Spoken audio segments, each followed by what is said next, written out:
Ok, mais uma aula com descritores de língua portuguesa, hoje falando dos descritores 16 e 17. Nós vamos perceber que esses dois descritores aí vão procurar mostrar as relações entre os recursos expressivos e efeitos de sentido.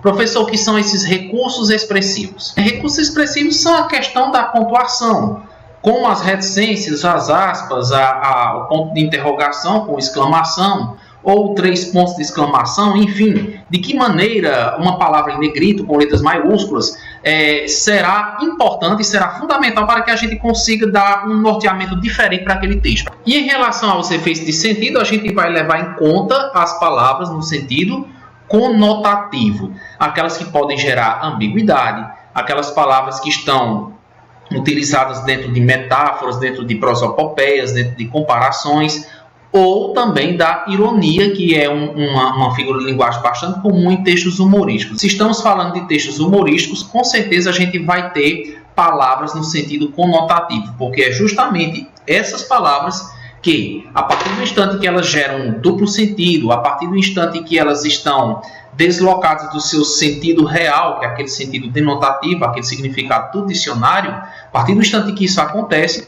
nós temos que fazer uma compreensão diferenciada desse tipo de texto para saber qual é a intenção do autor. No caso aqui, como a questão é efeitos de humor ou efeitos de sentido, a gente vai prestar atenção nas palavras e em outros recursos que se usam na escrita, muitas vezes para dar um complemento, né, à nossa fala. Até porque na fala, se a gente tem uma entonação diferente, se na fala as pessoas gritam, se na fala as pessoas falam de uma maneira mais lenta, na escrita a gente tem que procurar algum recurso que possa fazer com que essa maneira de se expressar oralmente passe a ser percebida pelo leitor na escrita. E é justamente essa tentativa de passar para a escrita uma forma oral de se trabalhar um texto que faz com que esses descritores 16 e 17 e mais o 18 e 19 sejam importantes para que a gente possa compreender o texto. Então vamos a eles. Comecemos aqui pelo descritor 16, que diz o seguinte: identificar efeitos de ironia ou humor em textos variados. Então vamos ver aqui um texto que é uma anedota. A esposa diz para o marido: se eu soubesse que você era tão pobre, não teria casado contigo. O marido responde: mas não foi por falta de aviso. Eu sempre te disse, você é tudo que eu tenho. O efeito de humor na anedota é produzido: letra A, pelo sentido figurado da palavra pobre. Letra B, pelo valor conotativo da resposta do marido. Letra C, pelo emprego de palavras maiúsculas, ênfase. Letra D, pela utilização do ponto de exclamação triplicado. Letra E, pela colocação das reticências na penúltima linha.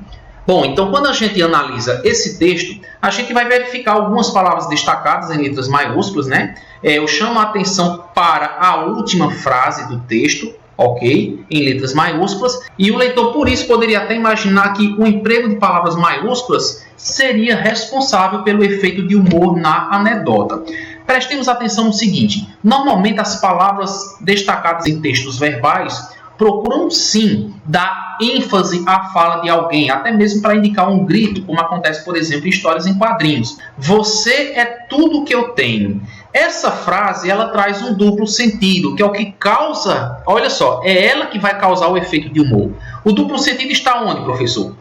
Quando você diz, você é tudo que eu tenho, normalmente é uma maneira bonita de se expressar, é uma hipérbole, é uma forma de você dizer que aquela pessoa é mais importante do que qualquer coisa na sua vida. Você tendo aquela pessoa contigo, você tem tudo. Nada mais precisa para completar a sua felicidade. Mas também, dentro do contexto em que a situação estava, em que o marido e a mulher brigavam muito, quando ele disse que não mentiu para ela e você é tudo que eu tenho, ele quis dizer que não tem mais recursos nenhum, não tem conta no banco, não tem recursos materiais, não tem dinheiro, tem apenas ela, a esposa, a mulher. É a única coisa que ele tem. Então, na verdade, obviamente, ele disse isso dentro de uma ironia, né? um deboche, mas isso faz parte do gênero anedota. Por essa razão, a gente vai marcar como alternativa correta a letra B. Aqui diz que era o sentido figurado da palavra pobre na letra A, mas não, porque ela está no sentido real. Na letra C, o emprego de palavras maiúsculas ou ênfase. A gente volta a dizer que essas palavras maiúsculas do final do texto realmente dá uma ênfase, mas na verdade dá uma ênfase ao valor comutativo da resposta do marido, certo? Elas sozinhas não seriam suficientes para que a gente pudesse entender o texto. Aqui diz que é pela utilização do ponto de exclamação triplicado na terceira frase, não teria casado comigo. Não, podemos entender que o ponto de exclamação triplicado nos apresenta como uma indignação da esposa, mas não seria suficiente para a gente compreender a anedota, até porque o texto não para com essa fala dela. E pela colocação das reticências na penúltima linha, não, porque apesar dele ter interrompido o pensamento, ele complementa com a ironia, certo? Vamos aqui a um outro texto desse mesmo descritor. Nessa questão nós temos o seguinte. Nesse texto, o tom irônico está presente. Letra A. Vamos primeiro ao texto, né? Uma das melhores coisas na fazenda é toda a natureza. O texto diz o seguinte. Uma das melhores coisas na fazenda é toda a natureza. Está em toda parte. Igual onde você guarda os sapatos, Garfield respondeu. Nesse texto, o tom irônico está presente. Letra A, na primeira observação do menino. Letra B, na expressão concentrada do gato. Letra C, no que o menino acha da natureza. Letra D, no que o gato pensou sobre os sapatos. Bom, a gente percebe desde o começo que o Garfield, primeiramente, ele olha para o espectador, né? Diante da frase otimista do seu dono. Depois a gente percebe que o Garfield olha para o chão em direção aos sapatos do seu tutor, e por fim ele fala o que deixa o tutor bem surpreso, né? Ou seja, o tutor finalmente se toca do que aconteceu, de onde estavam os sapatos dele, que possivelmente estavam na lama ou estavam em algum ambiente bastante sujo. Então veja que essa percepção do tutor do Garfield, ou seja, do John, vai acontecer apenas no último quadrinho, quando ele também se surpreende com o local onde estão os seus sapatos, né? Até isso, a gente vai se surpreender com a tranquilidade e o olhar sonolento do Garfield, né? Aquele olhar de descaso, né? Para a situação em que a história vai terminar. Então, diante disso, obviamente a letra A não é, porque a primeira observação do personagem é de pura alegria. A letra C, no que o menino acha da natureza, também isso aí não seria engraçado o suficiente. Letra D, no que o Garfield pensou sobre os sapatos. Na verdade, ele não pensa nada sobre os sapatos, mas sim onde esses sapatos estão. Então, a alternativa correta, a letra B, ok? Vamos para mais uma. Agora, a gente vai procurar reconhecer o efeito de sentido, mas decorrente agora não de palavras, e sim do uso da pontuação e de outras notações, certo? Mesmo efeito de sentido, só que agora as palavras não serão suficientes para apresentar isso no texto, e sim como a gente consegue perceber pelos sinais. Então, primeiro nós analisamos aqui o seguinte, o texto chamado Novato. Aquele advogado recém-formado montou um luxuoso escritório num prédio de alto padrão, na Avenida Paulista, e botou na porta uma placa dourada. Dr. Antônio Soares, especialista em direito tributário. No primeiro dia de trabalho, chegou bem cedo, vestindo seu melhor terno, sentou-se atrás da escrivaninha e ficou aguardando o primeiro cliente.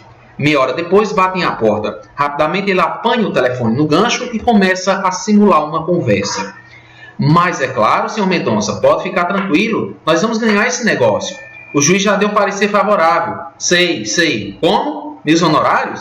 Não se preocupe, o senhor pode pagar os outros, 50 mil na semana que vem, é claro. O senhor me dá licença agora que eu tenho outro cliente aguardando, ok? Obrigado, um abraço. Bate o fone no gancho com força e vai atender o rapaz que o aguarda. Pois não? O que o senhor deseja? Eu vim instalar o telefone. Então, diante da resposta da pessoa que estava aguardando pessoalmente, né, o advogado, a gente tem como a última frase aquela que causa a surpresa e, obviamente, consequentemente, é o que causa o humor dessa história. O trecho em que o uso das reticências sugere mal-estar é a pergunta. Qual desses trechos sugere mal-estar? Sei. É claro. Obrigado, um abraço ou eu vim instalar o telefone. Voltamos aqui para a questão do texto para dizer uma coisa importante. Normalmente as piadas surpreendem pela maneira como elas terminam. Então, aquilo que eu falei no comecinho do vídeo, se eu sei qual o gênero textual que eu estou lendo, que eu estou analisando, que eu estou interpretando, quais são os atalhos que me fazem perceber e interpretar melhor esse texto, mais fácil eu vou conseguir achar a resposta. Olha que, se eu for analisar novamente a questão, eu vou perceber que é na letra D, quando o rapaz disse que veio instalar o telefone, que se instalou o mal-estar, que é justamente a última frase do texto, onde nós temos aqui as reticências. Eu vim instalar o telefone. E ele ficou meio sem jeito de terminar a frase, porque ele percebeu que aquele homem estava mentindo quando no telefone fingia estar conversando com o cliente, fingindo ser uma pessoa importante, né? E é justamente o emprego dessas reticências que nos mostra o estado de espírito desse homem aí. Veja que como nós não podemos ver essa pessoa, nem perceber pelos seus trejeitos, nem perceber pelo seu olhar como ele se encontra, são as reticências que vão mostrar a maneira como ele falou essa frase aí, de uma forma meio insegura, meio constrangida. Alternativa D nessa questão aí, certo? E vamos fechar agora com uma charge. Nós temos aqui um grupo de crianças de rua, né? Percebemos pelas ruas, pelos cobertores, pelos farrapos, né? Pela sujeira ao redor, diante de placas que mostram aqui algo positivo sobre mães, né? Shopping fala sobre mães, presente o Dia das Mães. Lá na frente tem um homem sendo assaltado também ali, alguém roubando alguma coisa dele, provavelmente um presente que ele havia comprado. Enfim, dá-se a entender que é um determinado ambiente urbano, onde nós temos aqui várias placas anunciando o Dia das Mães. E aqui o personagem fala Papai Noel, Coelhinho da Páscoa, Panaca. Daqui a pouco vai dizer que mãe existe, né? E aqui a gente observa o nome mãe destacado dentro da fala do personagem. A pergunta é sobre os pontos de exclamação.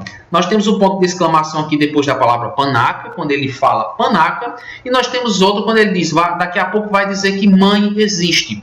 Para que a gente possa chegar a uma conclusão, primeiramente vamos perceber o seguinte, o ponto de exclamação realmente ele serve para indicar surpresa, admiração, tristeza e irritação. Ou seja, não tem como eu dizer qual a resposta correta. Quando a gente analisa a história como um todo, reorganizando tudo aquilo que nós falamos a respeito do ambiente em que os personagens se encontram e como um deles fala, a gente vai entender que ele não estava de bom humor quando repreendia o outro que estava sentado, né? Mesmo diante de tantas placas falando de presente e Dia das Mães. Então, pela situação, pelo momento, pelo contexto, a gente vai entender que ele está realmente irritado. Ele não acredita em Dia das Mães e está criticando o colega que poderia pensar positivo a esse respeito.